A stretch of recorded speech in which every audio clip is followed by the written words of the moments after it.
Hello everyone, and welcome to Geo Vision. Today, I'd like to share my analysis of one of the most pressing economic issues of our time, the tariff war between the United States and China. I'm going to take you on a factual and in-depth journey through the latest developments that show an escalation like we've never seen before. This conflict is not just about numbers or tax rates. It reflects deep geopolitical tensions. It's a subject that really captivates me, and I believe it affects us all, whether it's in our everyday lives or on a global scale. In this video, I'm drawing on three well-structured recent articles from renowned sources: The Washington Post, The Independent, and Business Today. Each article brings a different and complementary perspective, from analyzing the tariff escalations to exploring strategic concessions, and even employing historical references in its narrative. Before we dive into the details of this escalation, let me set the stage. Since 2018, we have witnessed a growing tension in the trade relationship between the United States and China. This confrontation began with disputes over trade practices and quickly transformed into a genuine economic war. As someone who closely follows economic news, I find it fascinating to see how tariff decisions not only affect bilateral relations but also the overall stability of the global economy. I clearly remember the early days when we first started talking about decoupling, a term many experts use to suggest that economic exchanges between these two giants could soon unravel. Cooperation, once synonymous with shared prosperity thanks to intense trade, now starts to resemble an economic arms race, with each side trying to tip the balance in its favor. Today, I'm going to explain how the recent tariff hikes and cascading reactions might radically reshape the global economic landscape. Tariff escalation and reactions.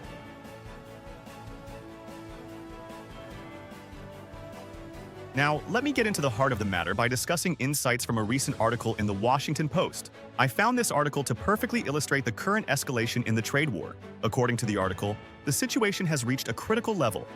Not only have U.S. tariffs been increased to 145%, but China has also retaliated by imposing tariffs of up to 125% on U.S. products. These numbers, which I never imagined witnessing in modern times, really demonstrate how extreme economic pressure tactics can become. Personally, I find this escalation quite concerning.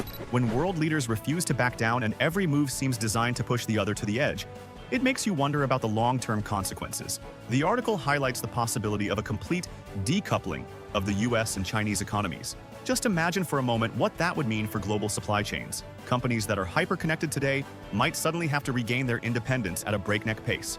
We're talking about a tremendous risk to global economic stability, and the experts are not hiding their worries. One passage that really struck me was when Jude Blanchett from the RAND Corporation's China Research Center pointed out that we have now moved past mere tariff debates, entering a phase of real economic mistrust. When he mentions decoupling, I'm reminded that this concept isn't just theoretical.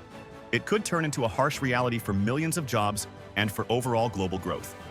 We're talking about the potential erosion of economic ties that have so far acted as a stabilizing force in international relations. Think about it.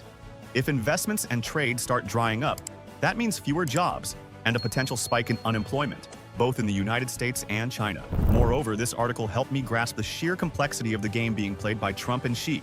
The near-total breakdown of communication between the two camps, evident from the abrupt cutoff of dialogue channels, increases the tension even further.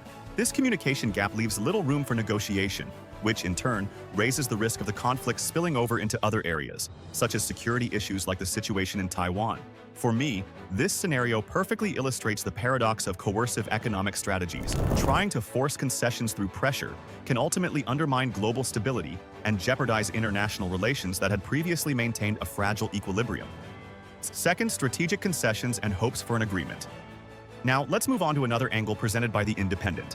Here, attention is focused on Trump's recent decision to exempt certain technological products, such as smartphones, laptops, and chips, from the new tariffs. So, why was this decision made? And more importantly, what does it signify in the broader context of this trade war? To me, this maneuver appears as a strategic double play. On the one hand, it helps to ease some of the market panic, particularly among major US tech companies like Apple and Samsung. These companies were hit hard when the massive tariffs were announced, and by exempting these critical products, their revenue, and by extension their financial stability, is largely preserved. I've often wondered whether such a concession could be the prelude to an easing in tariff strategy, or at least a sign that the US wants to protect certain strategic sectors of its economy.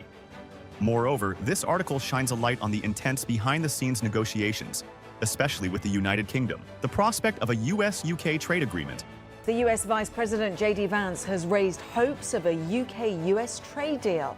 Mr. Vance said that the Trump administration wanted an agreement that would serve the best interest of both countries. Targeted to be concluded within a short 90-day window for over 90 deals, strikes me as a ray of hope in this tense environment. In my view, this isn't just a protective economic measure. It's also an element of economic diplomacy that could potentially unite a common front to counter China's pressures. I really appreciate the live aspect of this article. Because these updates are reported in real time, there's a palpable sense of immediacy, and I feel that energy as well. It reminds me just how critical it is today to stay informed about economic and trade developments, given how these political decisions directly impact our lives, whether it's the technology we use every day or the stability of the job market in our industries. Additionally, I find it interesting that this tariff decision is built not solely on direct economic interests, but also on geopolitical considerations. By exempting these key technological products, the US government is sending a strong signal to its trading partners, showing that even under pressure from China, it remains willing to negotiate and compromise. This creates a more nuanced narrative, where the conflict isn't merely a war of numbers, but a strategic contest where every concession counts. Third, rhetoric and historical echoes. Finally, I want to touch on an additional dimension highlighted in the Business Today article. Here, the focus is on the use of a historical reference, a quote from Ronald Reagan, to criticize Trump's tariff logic. The quote, which warned that the surest way to throw Americans out of work is to start a trade war, is repurposed by China to underscore the perceived absurdity of Trump's strategy. Personally, I find this historical reference very powerful. It shows how the past can be invoked to shed light on present decisions. I've always been fascinated by the way history repeats itself and how leaders can use lessons from the past to justify their actions. In this case, China is using Reagan's words to argue that the American tariff policy risks not only hurting American workers but also creating an unstable, conflict-prone economic environment. The article also provides some striking numbers. We see US tariffs escalating from 10% to an astounding 104%. Right now, China is paying a 104% tariff. Think of it, 104%. And now, reaching 145% for targeted products. In contrast, China has raised its own tariff rates to 125%. When you look at these figures closely, they reveal an escalation that goes far beyond a mere economic adjustment. Each additional percentage point carries consequences for millions of jobs and the competitiveness of industries around the world. Reflecting on these numbers, I can't help but think about the very tangible impact on the everyday citizen. For example, if we consider the tech sector, where companies like Apple are already under severe pressure, one can easily imagine rising consumer prices and a reduction in purchasing power. These are issues that affect all of us and should drive our governments to rethink strategies, lest we spiral into a vicious cycle of retaliatory measures.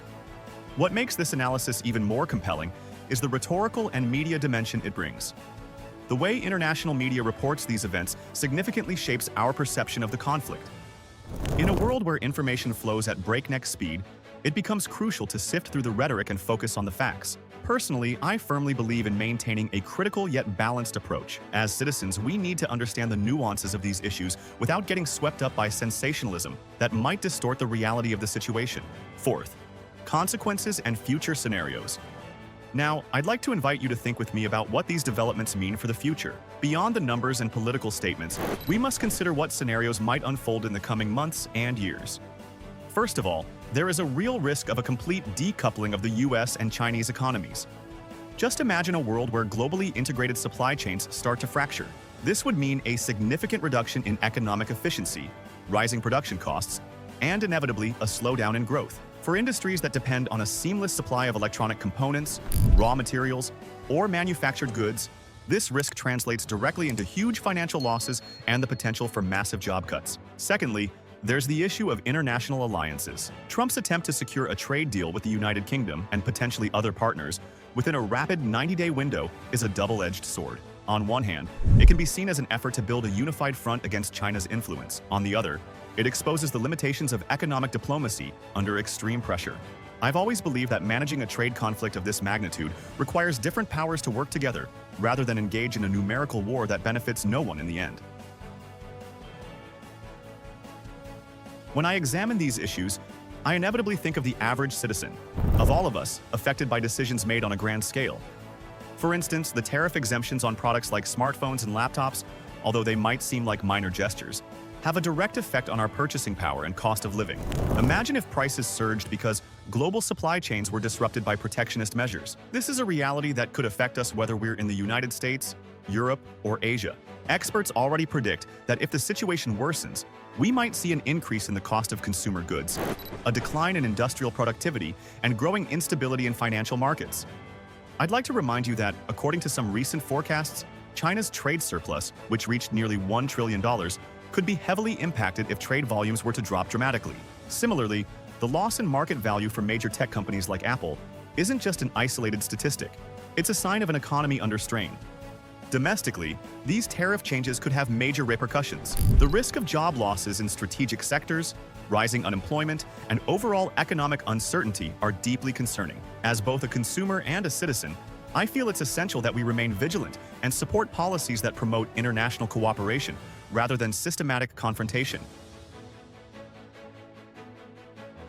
In conclusion, what I take away from all of this is that we are at a pivotal crossroads for the global economy. I truly believe it's vital for us, as citizens, to stay informed and to participate actively, whether through our voices or our actions, in advocating for peaceful and cooperative solutions. So, I encourage you, dear viewers, to view these issues not merely as cold statistics or dry figures, but as challenges that directly affect all of us. Whether you're an entrepreneur, an employee, a student, or simply a concerned citizen, these economic dynamics play a crucial role in our daily lives.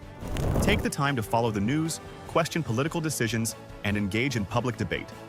Together, by staying informed and responsible, we can influence the direction our governments take. Thank you for taking the time to join me in this detailed analysis.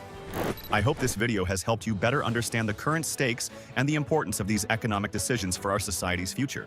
Please leave your comments below, share your thoughts, and don't forget to subscribe for more updates on this critical topic. Thank you for listening, and I look forward to bringing you more insightful analyses very soon.